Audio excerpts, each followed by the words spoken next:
Встретились два друга. Один другому говорит: «Привет, что случилось? Хочу сводить свою девушку поужинать, но я на мели». «Ничего страшного, для этого и существуют друзья, правда? Я сам завтра свожу ее поужинать». Вовочка подходит к маме и спрашивает: «Мама, почему ты стоишь у окна, когда я пою?» «Чтоб люди не думали, что я тебя бью». Осень. Двое пьяных. Один лежит в луже, другой еле-еле стоит, опираясь на забор. Тот, который стоит у забора, спрашивает: «Ты меня уважаешь?» Лежащий в луже, приподнимая голову: «Я горжусь тобой». Начальник спрашивает подчиненного: «Почему на работу опоздали?» «Жене за завтраком стал рассказывать, Иван Иванович, какой вы хороший, чуткий и отзывчивый начальник. Да так увлекся». Просыпается Байден утром, а ему говорят: «Поздравляем с победой». «С какой еще победой?» «Ну, на выборах». «В каких таких выборах?» Вдова на базаре купила у мужика вибратор. На следующий день приходит, бросает мужику в лицо и говорит: «Верните мне деньги». «В чем дело? Маленький?» «Нет, не маленький, но мне кажется, что он мне изменяет». «В смысле?» «Батарейки быстро садятся».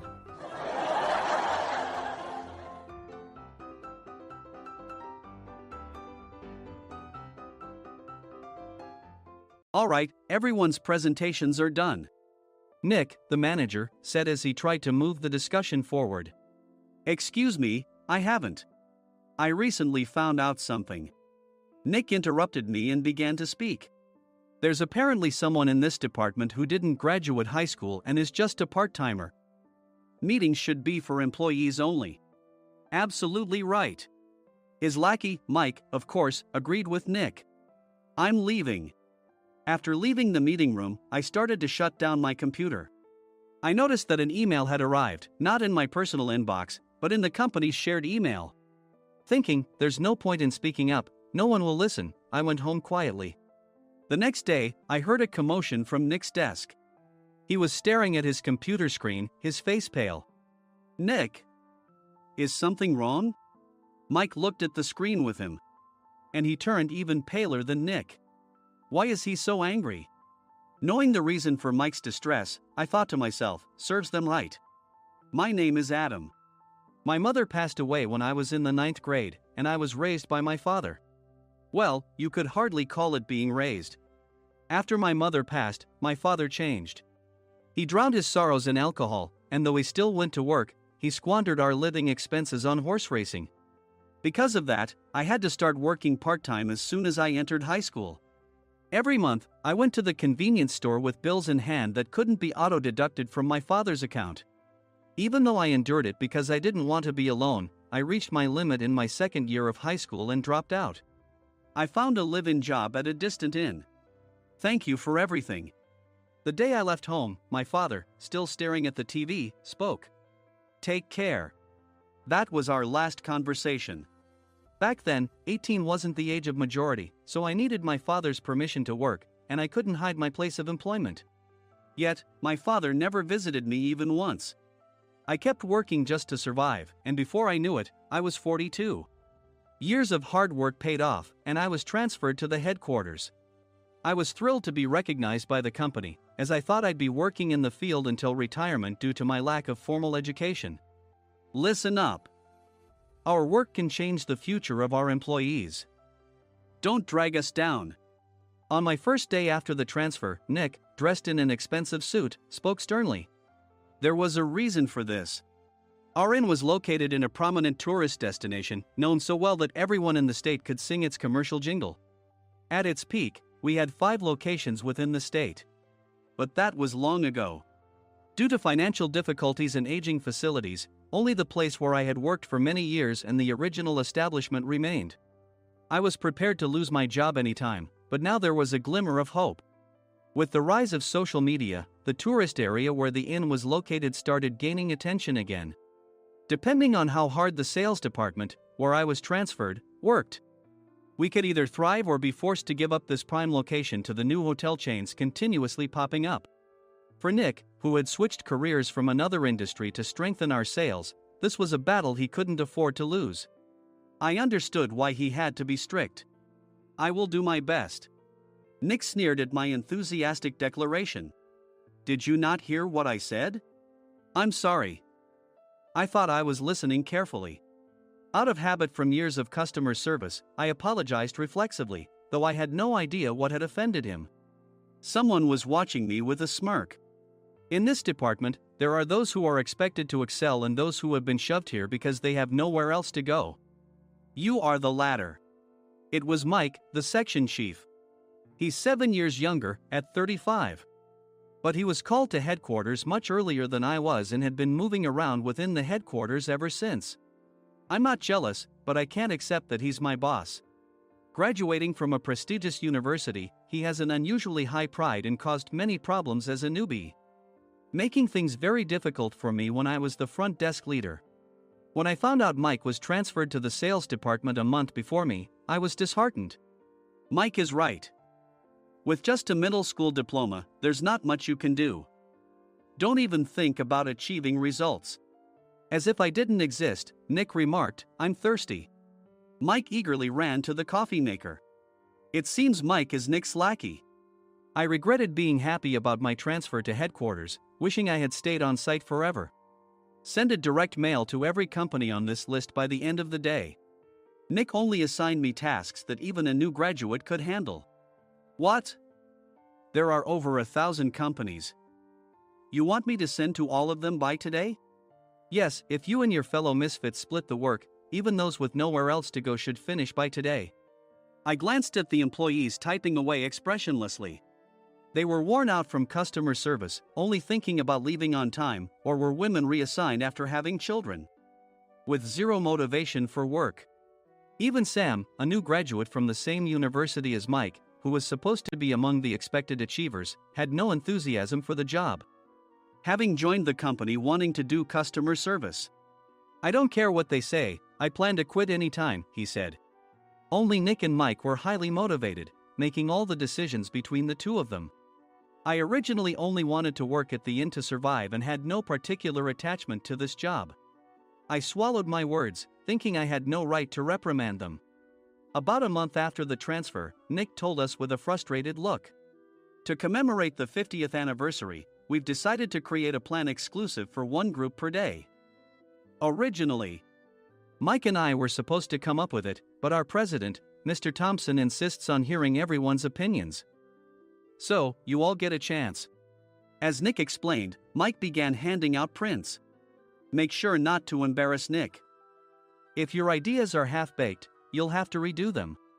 It seemed that they had printed his handwritten notes by Mr. Thompson, which included several questions and a section for free responses. It made sense why Nick had to seek our input, given that all responses had to be submitted to Mr. Thompson.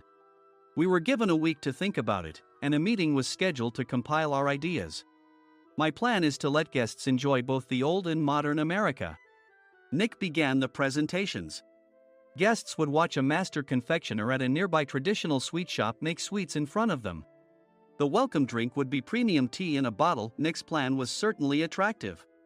After his presentation, Nick called on us to present in the order we were seated. Just as I stood up for my turn. All right, everyone's presentations are done.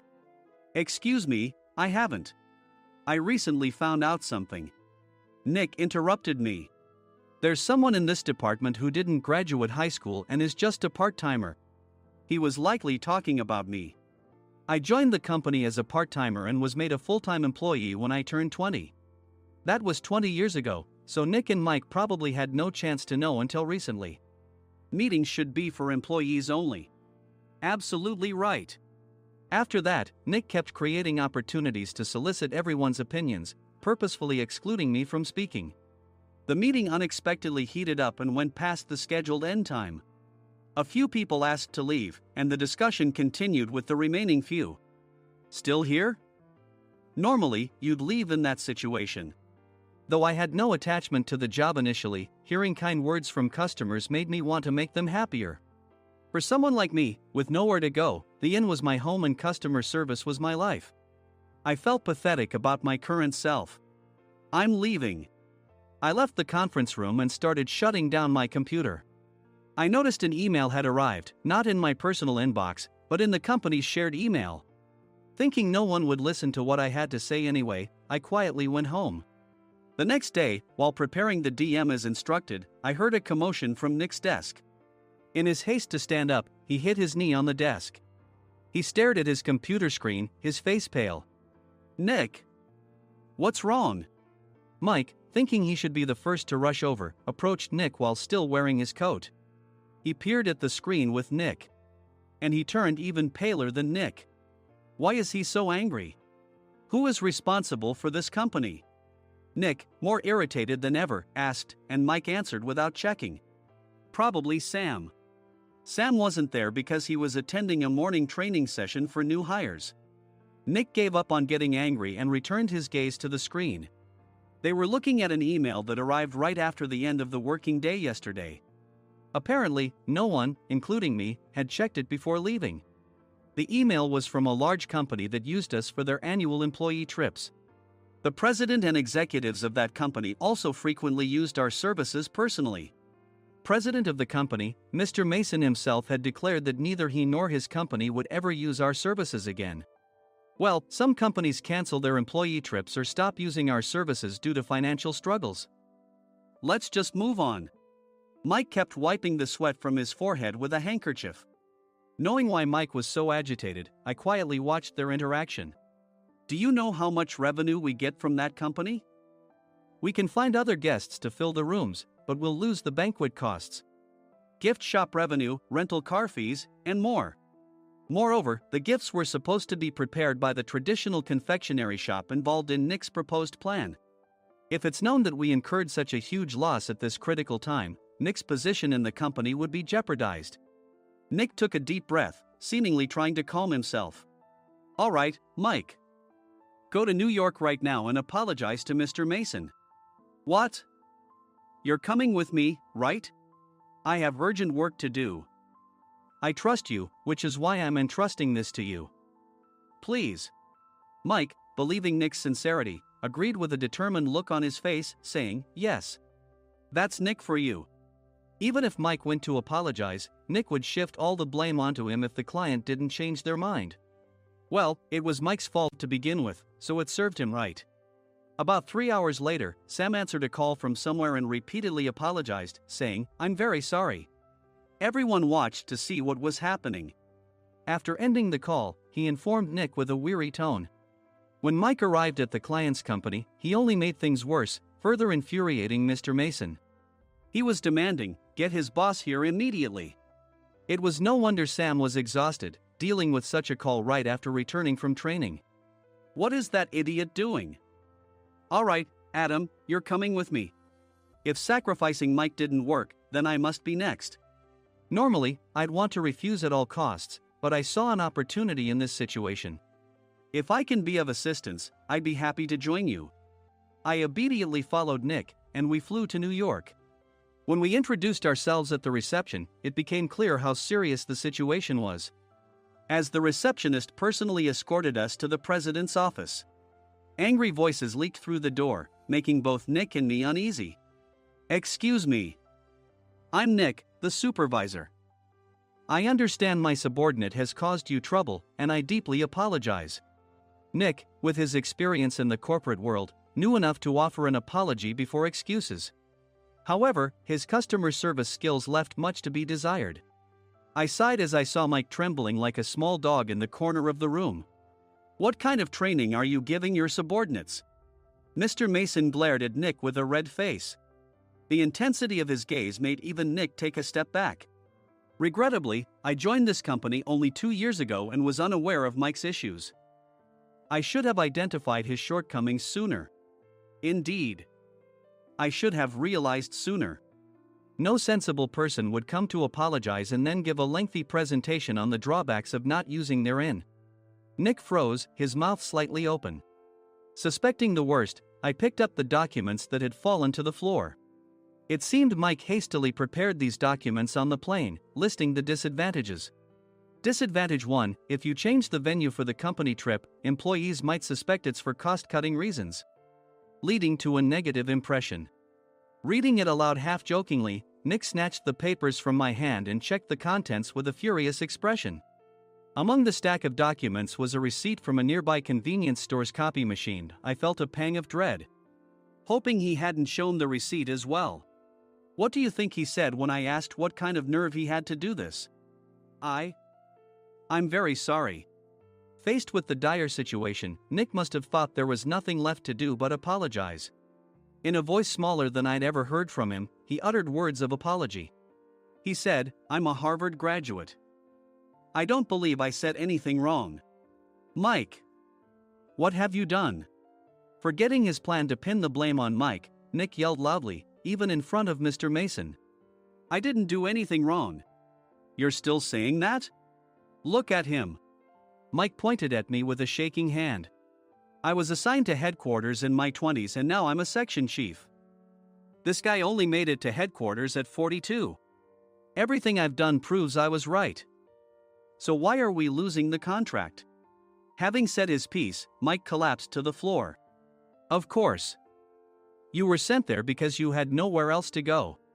Mike never expected to hear such words from someone he looked down upon.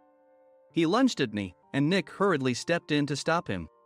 "Mr. Thompson told me Mike is a quick thinker, and to take good care of him." There's no way he was pushed aside. Don't make things worse here. He didn't say quick thinker, he said only quick-witted, didn't he? I don't remember that part. I recalled the many troubles Mike caused when he was a newbie. When Mike was on the front line, his pride was so high that he never apologized to customers. Customer service, especially in our job, doesn't work alone. It brings both good and bad situations. If the front staff or housekeepers made mistakes, or the cleaning company didn't properly clean a room, one had to apologize to the customers regardless of personal fault. Mike, in such situations, would never apologize, insisting he wasn't at fault.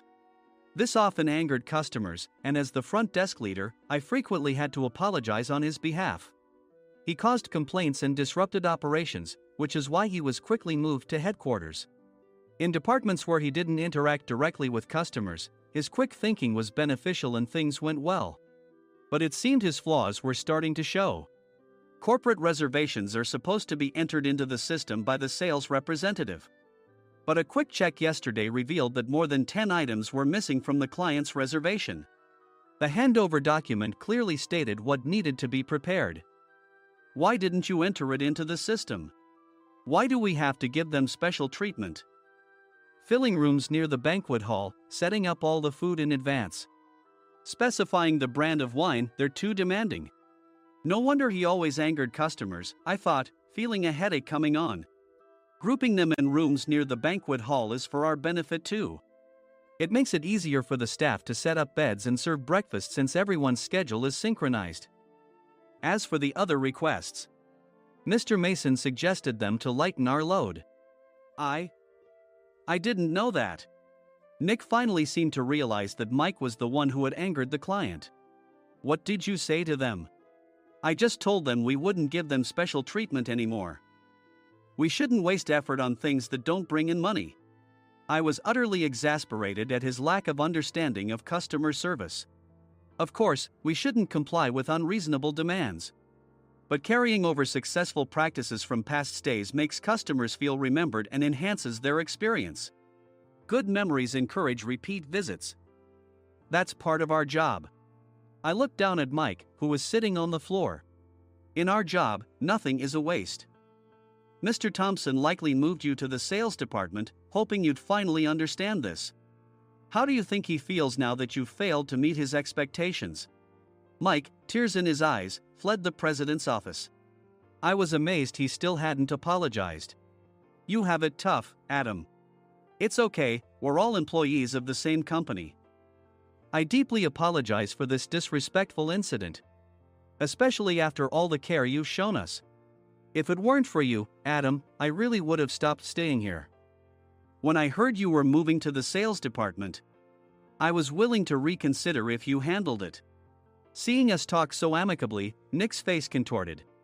Do you two know each other? Adam's service is excellent. I always requested him specifically. Normally, we don't accept specific staff requests, but we made an exception for Mr. Mason, adjusting my shifts accordingly.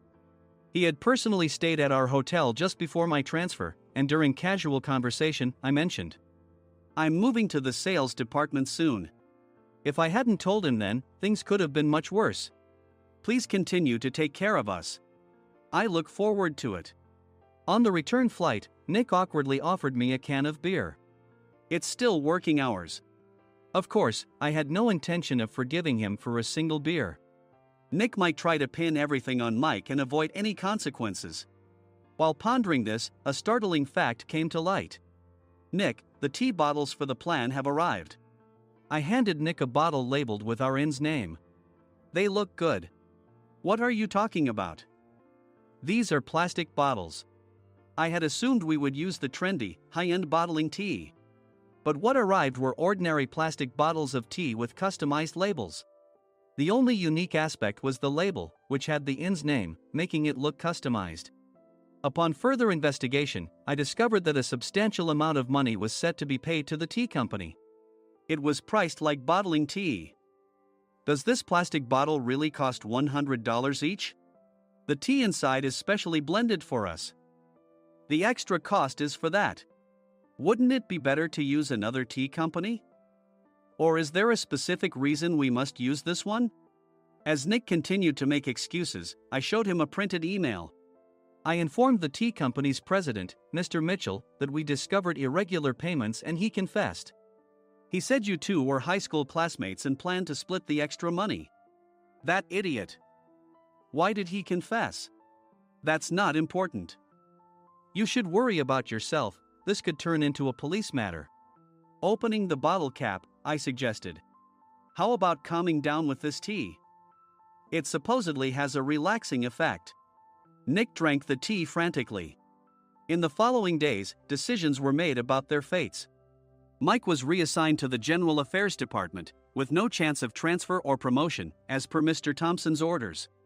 As for Nick, since the payment to the tea company hadn't yet been made, he narrowly avoided legal trouble. Instead, he was encouraged to leave the company, and to avoid further complications, Nick submitted his resignation. Rumor has it that connections between HR departments have made it difficult for him to find new employment. Even though it was good to have those two gone, something unexpected happened in the sales department. Everyone became motivated and united in refining the 50th anniversary plan. In the end, my plan was adopted. We collaborated with the Tourist Information Center to provide personalized guides. The plan, tailored to the number of guests, was truly special for the 50th anniversary. Hey, is Adam's family coming to stay? I immediately booked that special plan for my family. Sam noticed it on the reservation list and quickly picked up on it. Yes, I'm inviting my father. That's great. I might invite my parents too. I lacked the courage to face my father just as Adam. But here, with the confidence Mr. Mason praised, I felt ready. The 50th anniversary plan was a perfect opportunity to reconnect with my father. I hoped to bring back the days when we could laugh together as we once did.